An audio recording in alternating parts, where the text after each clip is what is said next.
নমস্কাৰ বন্ধু বান্ধৱীসকল, আজি মই আপোনালোকলৈ এটা নতুন ভিডিঅ' লৈ আহিছোঁ। ভিডিঅ'টো হ'ল এখন ভাওনা, এখন অংকীয়া নাট ভাওনা। শিৱসাগৰ জিলাৰ হাঁহচৰা মৌজাৰ দুখন সত্ৰ আছে।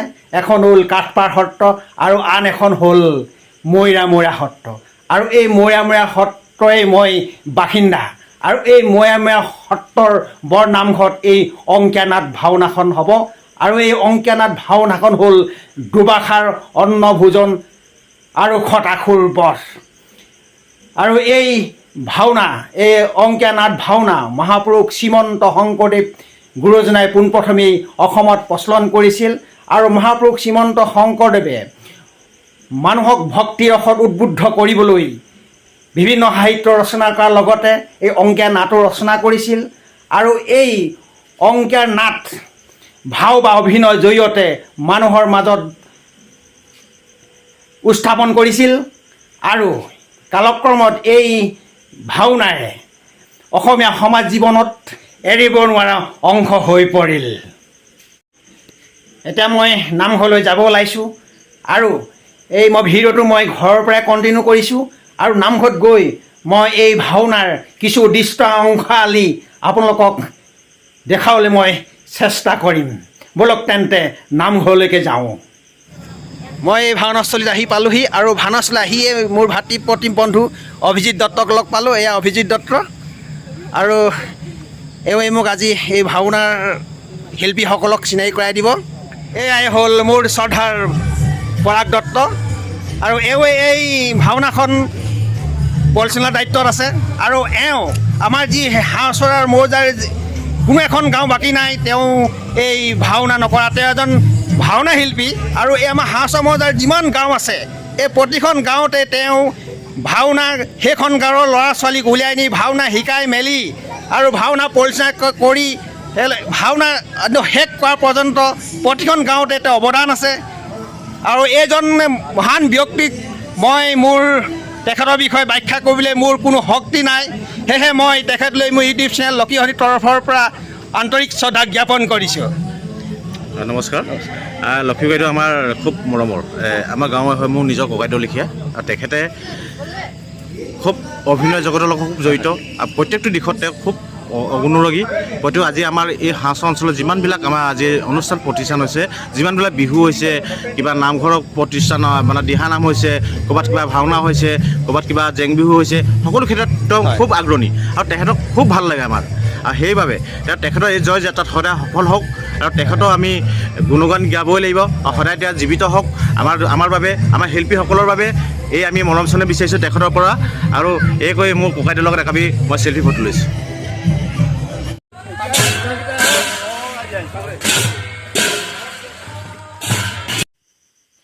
মৈৰামৰাৰ সত্ৰাধিকাৰ শ্ৰদ্ধাৰ মাননীয় শ্ৰীযুত কমলাকান্ত মহন্ত ডাঙৰীয়াদেৱক নামঘৰত নিৰ্দিষ্ট কৰি থোৱা আসনত বহাবৰ বাবে এনেদৰেই গায়ন বায়নে জোৰ সমদল কৰি লৈ অনা হয়। এয়া চাওক, গায়ন বায়নে জোৰ সমদল লৈ সত্ৰাধিকাৰ কমলাকান্ত মহন্ত ডাঙৰীয়াদেৱক নামঘৰত নিৰ্দিষ্ট আসনত বহাবৰ বাবে লৈ অনা হৈছে।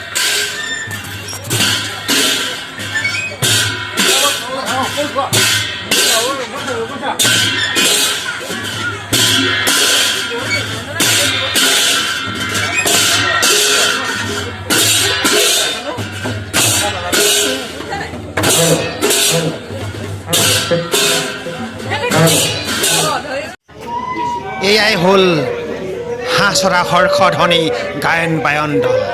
আৰু এই গায়ন বায়ন দলেই, হাঁহচৰা হৰ্ষধ্বনি গায়ন বায়ন দলেই এই আজি ভাওনা নাটখন পৰিচালনা কৰিব।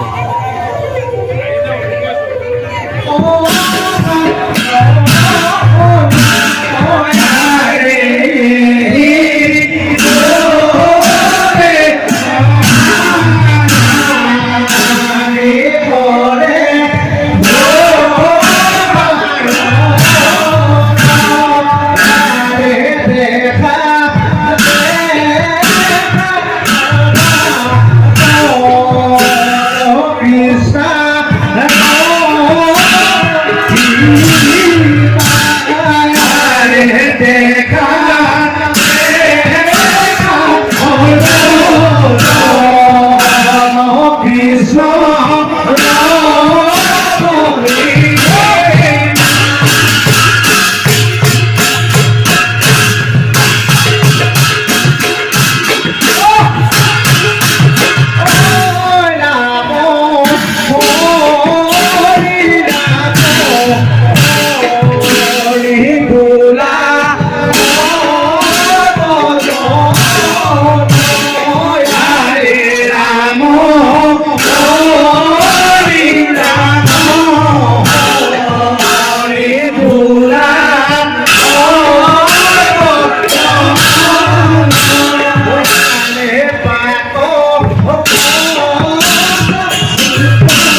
বঁটাটোত বহি থকা ব্যক্তিজনী হ'ল এই মৈয়ামুৰাৰ সত্ৰাধিকাৰ শ্ৰদ্ধাৰ মাননীয় শ্ৰীযুত কমলা মহন্ত ডাঙৰীয়াদেৱ।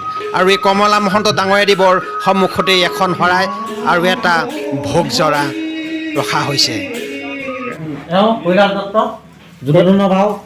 কৈলাশ দত্ত আৰু কি ভাও লৈছে এখেতে? যুদ্ধধন কি ল'লে? যুদ্ধধন। যুদ্ধধন ল'লে ন? ঠিক আছে কৈলাশ দত্ত, যুদ্ধধন অভিনয় ভাল পাম বুলি ভাবিলোঁ আৰু দেই। ধন্যবাদ। ধন্যবাদ। সুনীল মেচ। সুনীল মেচ। জয়দত্ত লৈছে ন? আৰু এখেতে? বিষ্ণু। কৃষ্ণ। অঁ কৃষ্ণ। ৱা দেই, আশা কৰিলোঁ আৰু ভাল অভিনয় পাম বুলি কৃষ্ণৰ। আমাৰ এই ভাওনাৰ পেইণ্টিঙত এই ধ্ৰুৱদা আছে। ইয়াৰ ধ্ৰুৱদা কেনে লাগিছে? ধ্ৰুৱদা পেইণ্টিং কৰি এই হাত চাত বিষাইছেগৈ নেকি? আৰু হেল্পাৰ আছে নাই?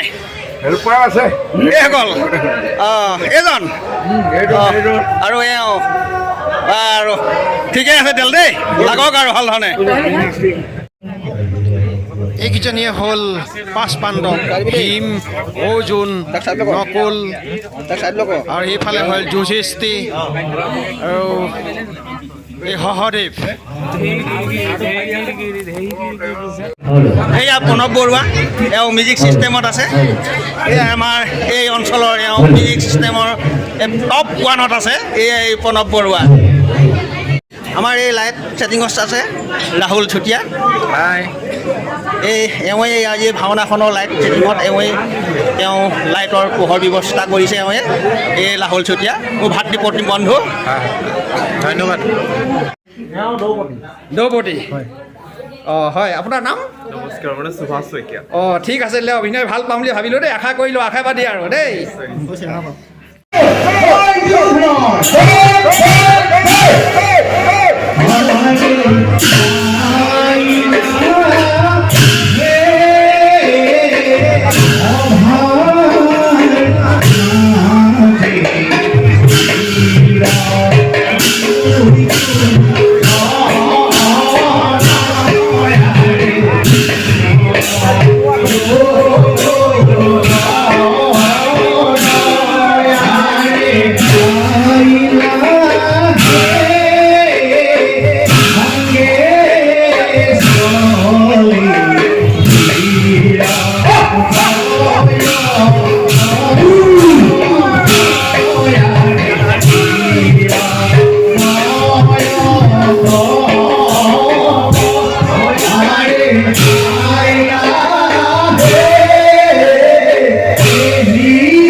মনি অন্ন খুঁজিয়া নাহি পাও তবে তবে পাণ্ডবক হাবি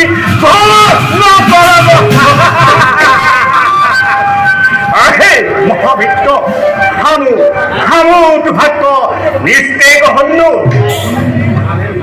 অহে মহামিত্র ইত্যর বাক্যে হামু আনন্দিত হল।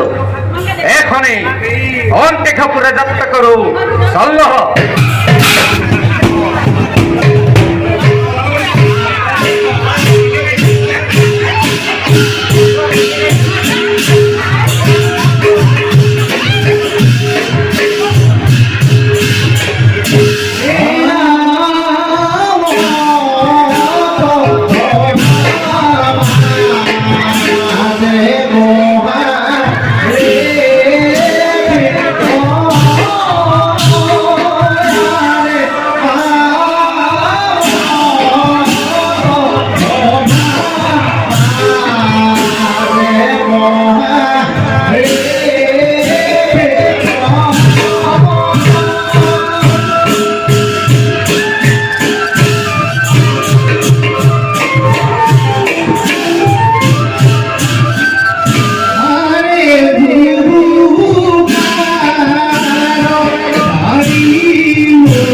আমার প্রণাম গ্রহণ কর।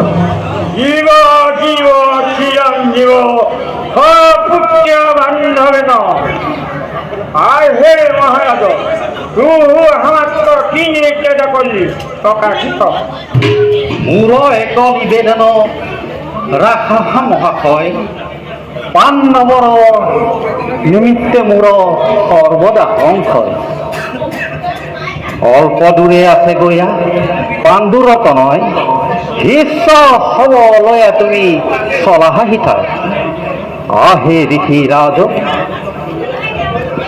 যবে দক্ষ দণ্ড হইব নেকি সেই সময়ে উপস্থিত হইবা হাৰিকি পাক সমাপন কৰি দ্ৰৌপদী খাইবে সেই সময়তো